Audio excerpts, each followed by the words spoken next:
emperador y la princesa. Lo hace una obra que nació un poquito más tarde, que se llama Ise Monogatari. En español se ha traducido como Cantares de Ise. Esta obra sirvió como modelo de estructura a la historia de Genji. Al igual que el cuento de cortado de bambú, en el sentido de que el personaje principal es un ser reluciente, igual que el Hikaru Genji, el protagonista del cuento de Genji, es una persona que emana la luz. El intercambio de poemas era una costumbre importante para las relaciones entre hombres y mujeres de la alta nobleza. Ponían todo el intelecto y la imaginación para transmitir sus mensajes a otro sexo.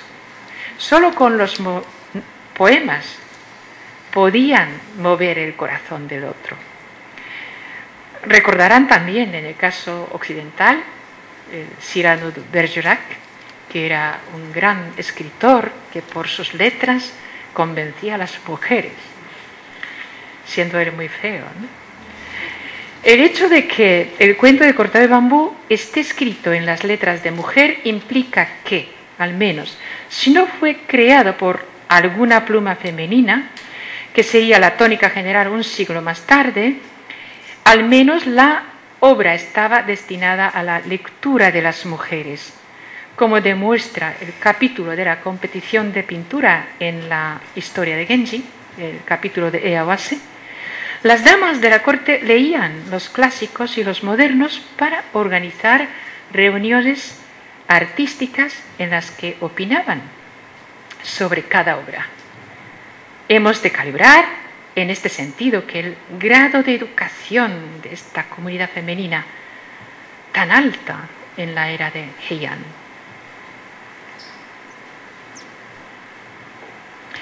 A partir de esta obra, como hemos dicho, aparecerán muchas obras que le siguen con el nombre de Monogatari. Las obras iniciales, como es el caso de la primera, reflejan su apego a las leyendas y cuentos conocidos, mezclando un sentido realista. Su modo de narrar seguirá el lenguaje coloquial de mujer de la corte, es decir, elegante y erudito. Un siglo más tarde, cuando aparece la historia de Genji, podemos decir que la técnica narrativa había alcanzado su cima, aparte de la calidad literaria de la obra. Se creó un estilo poético narrativo bien integrado entre sí, que influyó en gran medida a los escritores contemporáneos, tales como Kawabata Yasunari, Tanizaki Junichiro, entre otros. Ellos declararon que de joven leían en voz alta el texto de Murasaki con gran afición. Hasta hoy día, como ocurre en todas las partes cuando se trata de gran obra maestra, sigue la publicación del la historia de Genji, y que las actualizaciones al lenguaje moderno no cesan de aparecer. Es importante recalcar que las primeras obras de ficción se crearon de esta manera de acuerdo con el gusto de las mujeres de la corte. El carácter rebelde y casi cruel de la princesa de la luna fue una respuesta a la realidad que vivían ellas en su entorno.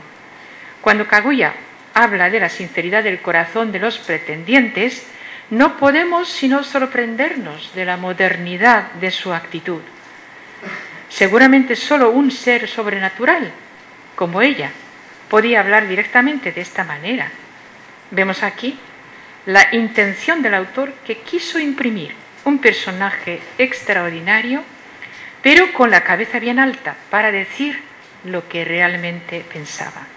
En este sentido, Taketori Monogatari es igualmente una fuente interesante para el estudio del género dentro de la literatura japonesa.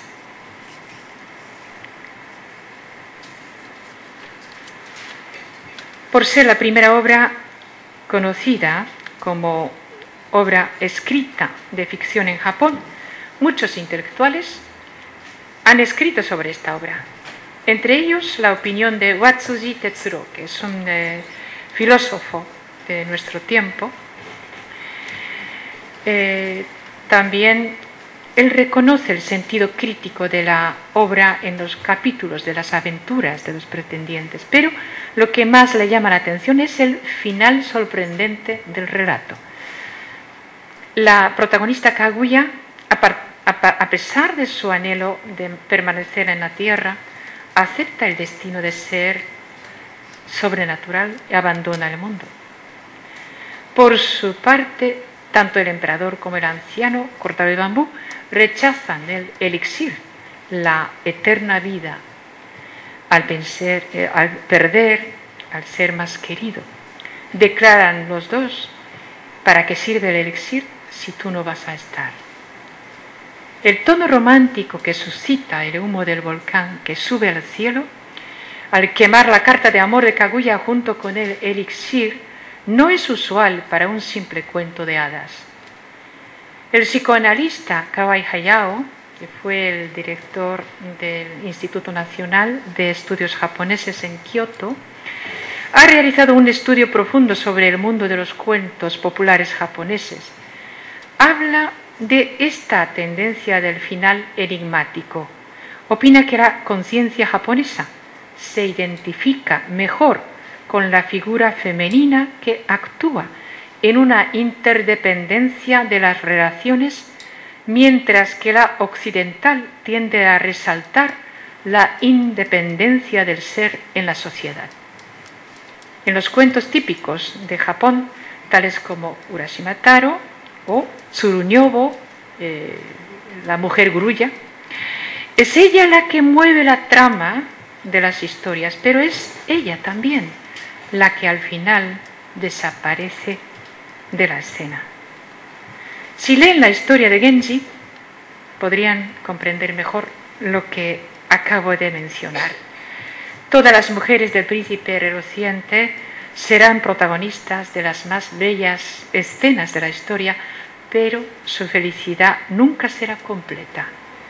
Se detecta una sombra de melancolía y fatalismo en toda la obra que narra la suerte de 3 generaciones de la saga. Sin ser completo, pero creo que hemos vislumbrado una parte atractiva de esta pequeña joya de la literatura japonesa, el ancestro de Monogatari, como decía la dama Murasaki. Por último, tengo entendido que pronto van a estrenar la versión de anime de esta historia a mano del estudio Ghibli, con el título de Kaguya Hime no Monogatari. Les invito a todos a disfrutar de ella a la vez que de la lectura de la obra escrita que tienen traducida al español. Muchas gracias por su atención.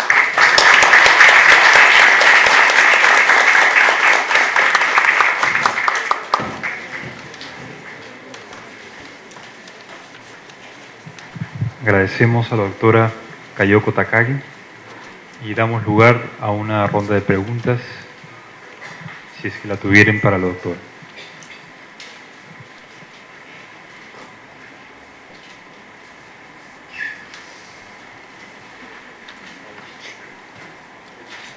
¿Podría, por favor, ahondar un poco más en el trabajo que ha hecho el psicoanalista Kawai Hayao acerca de la interpretación simbólica de los personajes? Ya que, viéndolo desde un punto de vista occidental, nos es difícil a veces entender los mensajes de valores morales que hay en cada personaje de los cuentos, ¿no?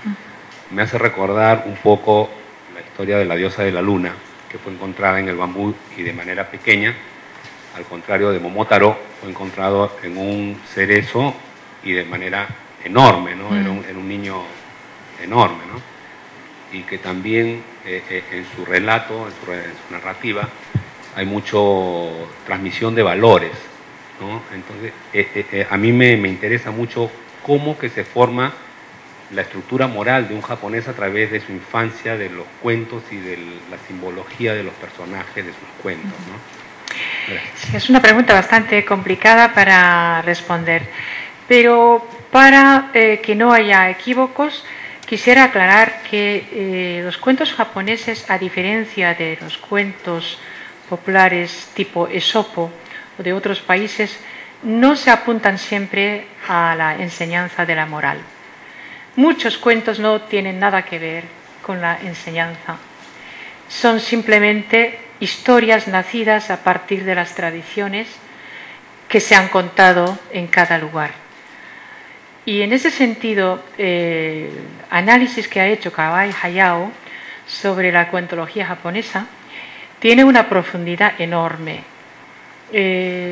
Habla, por ejemplo, de Miruna no Zashiki, es una habitación prohibida, es un prototipo que aparece también en comparación con otros cuentos del mundo. Hay una habitación que no debes ver, pero siempre hay alguien que rompe el tabú. Y en el caso del cuento japonés suele ser hombre. Y la perjudicada suele ser mujer. Sin embargo, a pesar de que la mujer es la perjudicada, es la que tiene que desaparecer. En vez de recibir el castigo el hombre que rompió el tabú, él permanece tal cual como empezó la historia. Y muchas veces, eso sí, un pesar psicológico de haber perdido a la imagen querida de la mujer. Pero la mujer es la que voluntariamente desaparece de la escena. Es un final contrario muchas veces del final feliz de los cuentos occidentales. Pero también hay que recordar que la colección de cuentos de Grimm, hay muchos cuentos que no tienen nada que ver con la enseñanza de la moral. La Caperucita Roja, aparece un lobo que se come a la caperucita, ¿no? Y allí es difícil encontrar cuál es el mensaje de moral para que los niños aprendan, ¿no? Que no se acerque a la gente desconocida o que no se confíe de gente, etc. Se podría sacar conclusiones, ¿no? Pero en realidad lo que hicieron los hermanos Grimm fue coleccionar todos los que estaban relatándose en la tradición germánica y transcribir en forma de cuentos esas tradiciones. Y en ese proceso podía haber habido una intención del autor de decir, bueno, esto podría servir para la enseñanza de niños, ¿no? Pero en el caso de Japón, por supuesto hay cuentos, por ejemplo, pues Sarukanigasen, ¿no? La batalla del cangrejo y mono. El mono es violento, que roba cosas al cangrejo y luego le mata a la madre del cangrejo, entonces sus hijos se vengan de él, ¿no? Es como trazar la historia de samurái, ¿verdad? Todo eso sí que existe, ¿no?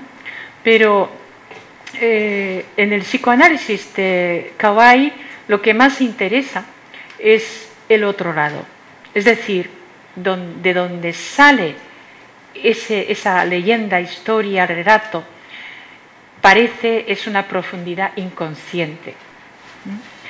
Él habla muchas veces de cuando un leñador que está soñando y de repente es transportado a otro mundo, es un viaje de conciencia a subconsciencia. Y en ese mundo de subconsciencia ocurren cosas, ¿no? Como en el mundo de sueño de nosotros. Y es donde él intenta analizar al ser humano.